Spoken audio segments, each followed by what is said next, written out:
ดีครับตอนนี้ก็อยู่ที่จังหวัดลพบุรีนะครับบริเวณน้ำตกวังกันเหลืองนะครับอำเภอไชยบาดาลจังหวัดลพบุรีนะครับน้ำใสมากเย็นด้วยกับบรรยากาศครึ้มฝนวันนี้ก็มีฝนตกลงมาในช่วงเช้านะครับอันนี้เป็นน้ำที่ไหลมาจากธรรมชาตินะครับผมค่อนข้างสวย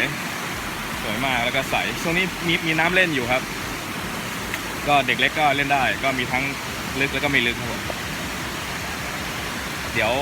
ถ่ายบรรยากาศรอบๆให้ดูนะครับ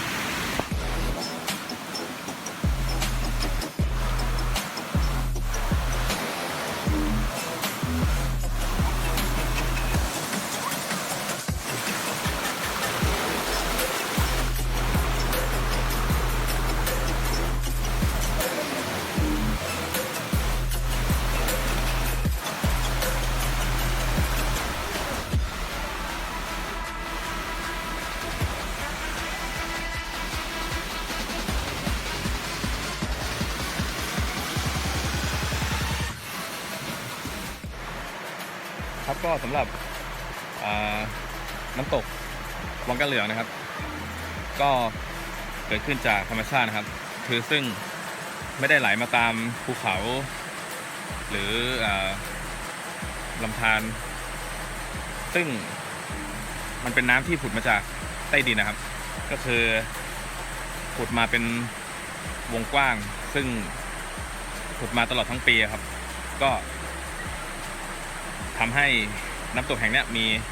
มีน้ำอยู่ตลอดซึ่งจะมากน้อยก็ขึ้นอยู่ตามฤดูกาลนะครับก็คือแล้วแต่ว่ามันเป็นช่วงฤดูฝนหรือว่าเป็นช่วงหน้าแล้งอะไรอย่างเงี้ยแต่ก็คือมีน้ำไหลลงมาตลอดแล้วก็น้ำค่อนข้างใสมากครับก็เป็น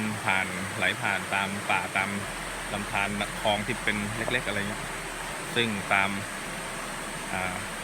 แต่ก่อนซึ่งก็นานหลายปีแล้วก็ได้ขยายเป็นแหล่งท่องเที่ยวของชุมชนที่นี่นะครับต้องว่างก็แวะมาเที่ยวที่จังหวัดลพบุรีก็แวะมาเล่นน้ำได้ครับโอเคครับผมขอบคุณครับ